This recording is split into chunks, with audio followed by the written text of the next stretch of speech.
here to pick up the car after 2 days of drying हैन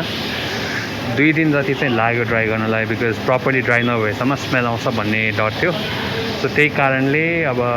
as you can see behind us the car is being washed एकखेर वासै dried होइन सबै त्यो पुसेर final टचेसहरू गरिरहेछन् so अलिअलि बिरोल सट्सहरू गरेर खिचेर विल सो यु कस्तो भएको छ प्राइसहरू अनि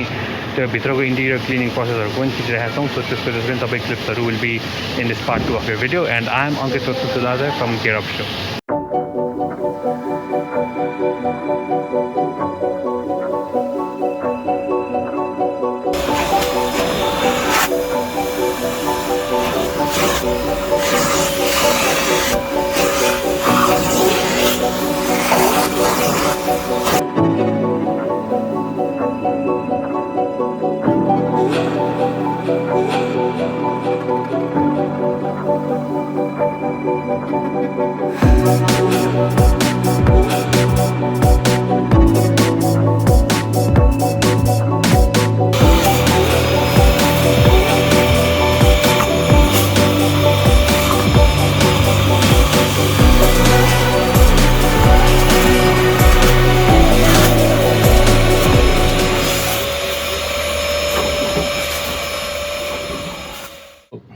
We've picked up the car, हैन अब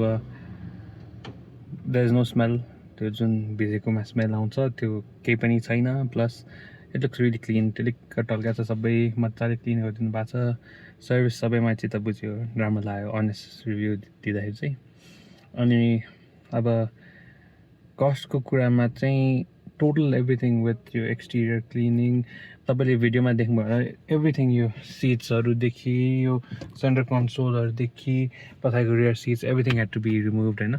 सो त्यो सबै गर्दा it's pretty expensive so everything टोटलमा इट वाज लाइक अराउन्ड 7,000 जति पर्नु गयो so if you can see होइन how clean it looks actually हजुरलाई इन्ट्रोडक्सन पनि गर्नुहोस् मेरो नाम चाहिँ शैलेश बजाचार्य भयो अनि मेरो कम्पनी चाहिँ डिटेलिङ पाण्डा भयो मेन बिजनेस चाहिँ हाम्रो फोकस गर्ने चाहिँ सेरामिक कोटिङ इन्टिरियर क्लिनिङ र तपाईँको ब्युटिफिकेसन भनौँ न अटोमोटिभको सो जस्तै अब डिटेलिङ पाण्डाको सर्भिसेस त भन्नुभयो होइन तर स्पेसियालिटी मेन चाहिँ तपाईँको सेरामिक कोटिङ र इन्टिरियर चाहिँ हाम्रो मेन फोकस चाहिँ त्यसमा छ हजुर ओके अनि जस्तै अब इन्टिरियरको कुरा गर्दाखेरि फर इक्जाम्पल मेरो गाडी जुन हामीले आज डेलिभरी लिँदैछौँ त्यसको पनि कन्डिसन तपाईँले जुन देख्नु भएको थियो त्यसको बारे अब जस्तै कम्प्लिटली सबमर्ज थियो एकदमै सो त्यसको एकचोटि तपाईँले रिस्कहरू के हुन्छ कस्टमरलाई त्यसरी नै छाड्यो भने यस्तो तपाईँको पानी जुन कन्डिसनमा हामीले पाएको थियौँ गाडीभित्रको जुन कन्डिसनमा तपाईँले सबमर्जडै भन्नुभयो तपाईँको कार्पेट वेट थियो जस्तै कार्पेट मुनिबाट वायरिङहरू गइरहेको हुन्छ त्यो मेन रिस्क चाहिँ तपाईँको इलेक्ट्रिकल रिस्क चाहिँ हुनसक्छ किनभने भोलिको दिन इलेक्ट्रिकल ब्याकफायर भयो भने जे पनि हुनसक्छ नि गाडीलाई होइन त्यो हिसाबले चाहिँ तपाईँको गाडीलाई जति ड्राई राख्नु सक्यो इन्टिरियर त्यति तपाईँलाई सेफ भयो डेफिनेटली सो अनि त्यो ड्राइङ प्रोसेसको बारे एकचोटि के भनिदिनुहुन्छ के what all goes into it drying process त यिनीहरूमा कस्तो हुन्छ भन्दाखेरि तपाईँको कन्डिसनमा डिपेन्ड गर्छ जस्तै तपाईँको कन्डिसनको कुरा गर्नुहुन्छ भने जुन किसिमले भिजेर आएको थियो त्यो सबैलाई एक्सट्र्याक्ट गर्नको लागि हामीसँग डेडिकेटेड टुल्सहरू नै हुन्छ कि जस्तै हाम्रो एक्सट्र्याक्टरहरू भयो भ्याक्युमहरू भयो मेन चाहिँ तपाईँको त्यसको वेटनेसलाई एक्सट्र्याक्सन गर्नको लागि चाहिँ डेडिकेटेड मेसिनरीहरू युज गरेर प्रपर टेक्निकहरू लगाएर प्रपर अब पानी मात्रै भएन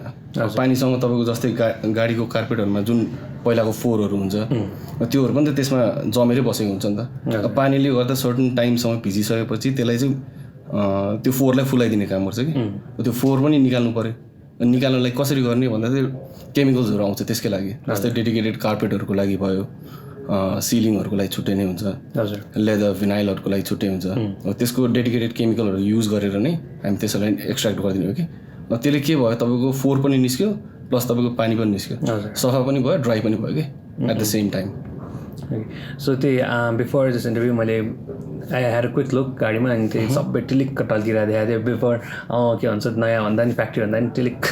थ्याङ्क यू त्यसलाई अनि सर्भिसहरू पनि मैले जस I was filming it so मैले फर्स्ट ह्यान्ड पनि देखेँ जुन लेभल अफ डेडिकेसन स्टाफहरूले लगाइरहनु भएको थियो सो सबै सर्भिस चाहिँ एकदम चित्त बुझ्छ not being bias anything this is not a sponsored video होइन सो थ्याङ्क यू हजुर सो सेङ द्याट डिटेलिङ पान्डालाई चाहिँ I had a very good review of it so तपाईँहरूलाई नि if you have any interior exterior related content चाहिँ तपाईँलाई के गर्नु परेछ भने चाहिँ प्लिज डिटेलिङ पान्डालाई पनि तपाईँको लिस्टमा राखेर do check them out as well thank you thank you